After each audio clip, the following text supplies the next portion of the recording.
Good day, this is Miles McHale. On behalf of the Canon team, continuing our conversation as it relates to the not-for-profit community and the CARES Act. In addition to over 80 million Americans getting a stimulus check this week, according to the SBA, the Small Business Administration, over 1 million small businesses have been approved for the PPP loan, the Payroll Protection Plan. The PPP money has been a little slower to get dispersed, but funds are moving, and we've heard from many small business owners who have got notification of approval. You may have heard last week, even though the allocated $350 billion has been exhausted, negotiations are currently underway for new money. So now what?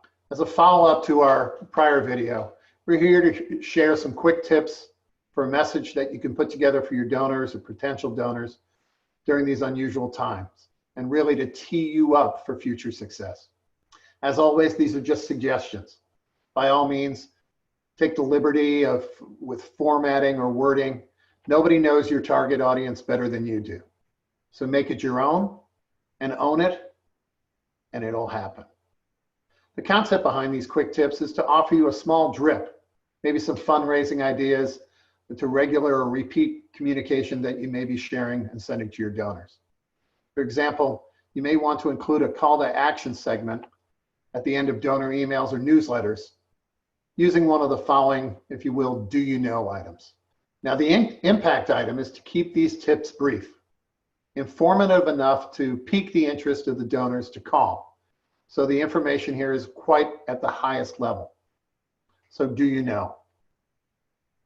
Do you know that the new CARES Act allows non-itemizers to take advantage of an above-the-line deduction of up to $300 to give to public charities like your organization? If so, and you'll see the same type of contact or call to action, your donor contact here. Give them an opportunity to call who to call.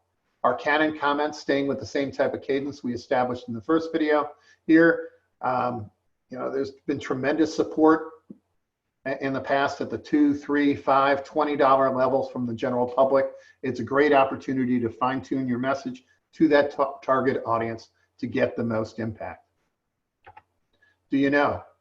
Now, talking specifically about retirement plans. If you're thinking of, or if you made a Roth conversion to a retirement account, the CARES Act may help you anticipate or offset some of that large tax bill. The CARES Act contains new favorable charitable deduction provisions. Up to 100% of your donation can be used to offset a cash contribution, offset any taxable liability that you may have. For more information, please call. Here's one that we would concentrate on a lot. Many individuals, and actually some of their advisors, often overlook this important fact. And now that it's available in the CARES provision and the cap has increased, might be something that you want to focus on.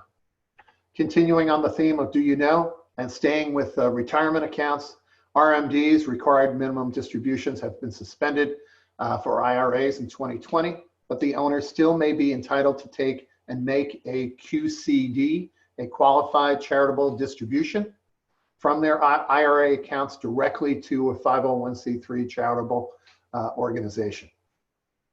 This is very important. You can up to $100,000 for anyone over 70 and a half, $100,000 per spouse.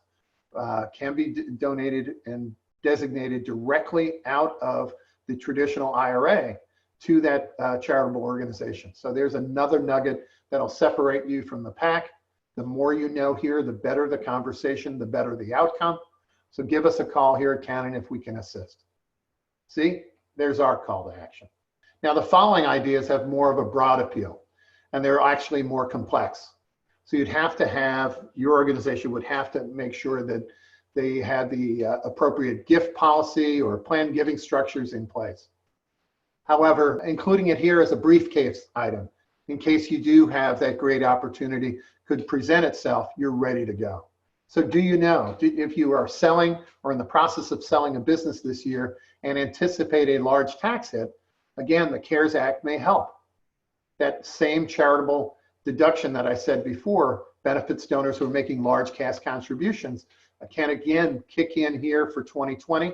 And for more information, please contact your donor contact information here. Donor advised funds. Now, tax savvy donors usually look to their DAFs, their donor advised funds, to make gifts to their respective charities. That allows them to keep their current outside portfolios intact during market upheaval, so they don't have to sell or donate during volatile times. Here's an opportunity for you to maybe consider having a donor advised fund going forward. Charitable mind and business owners typically blend their philanthropy with their business success and their business succession plan. So to make tax efficient transfers of their business to family members at the same time contributing to charity, here's an opportunity for you to reach out, formulate your message, and contact them directly, and for them to come back to you. And then lastly, again, a little more complex, a gift of your personal resident, a home, a farm, to your institution if that's something that you can accept, allowing the individual, the donor, to retain the rights to live on that property for the rest of their lives. If you have that capability and are fortunate enough to be able to manage that, maybe that's something that you want to include. And lastly, which is more of a long-term cultivation, letting them know, or did they know, that you can still support our great cause, your great organization, without making a gift today. Many of our supporters are planning a gift through their wills or through their beneficiary designations, again, on retirement accounts.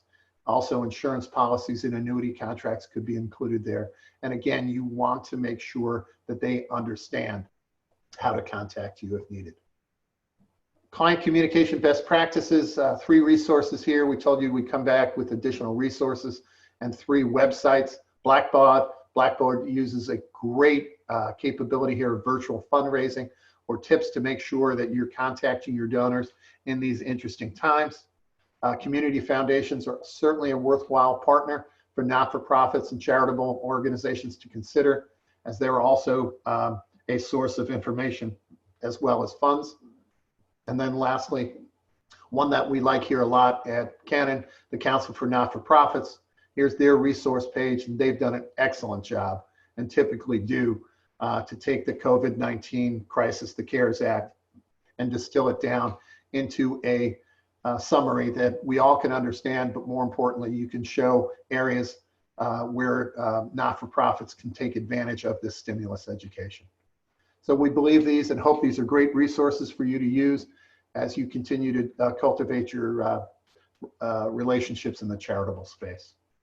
Please, we don't want to make light of any serious or deadly crisis we're currently being impacted by. The who, what, where, how, when, how we do things are going to significantly change in the future. And some of you directly, either your family or someone that you know may be out of work, could be sick, or unfortunately may have passed away due to the virus. Personally, a sister-in-law and a good friend, I'm wearing a shirt, a master shirt that he brought back for me, are gone way too soon. However, turning the chaos and the crisis into an opportunity to expand that conversation with all of your current and potential donors is certainly an opportunity to include that call to action. You want to let them know that you need their help, and tell them how and where they can help you. So with the right checks and balances, this important dialogue certainly can, you can have that important dialogue or begin that dialogue with the right donor base. A steady, confident, clear approach and an ask will differentiate yourselves from other organizations. We hope these tips have been helpful. And as always, please don't hesitate to contact myself or any of the Canon team. So on behalf of the Canon family, I'm Miles McHale, and I thank you for your time.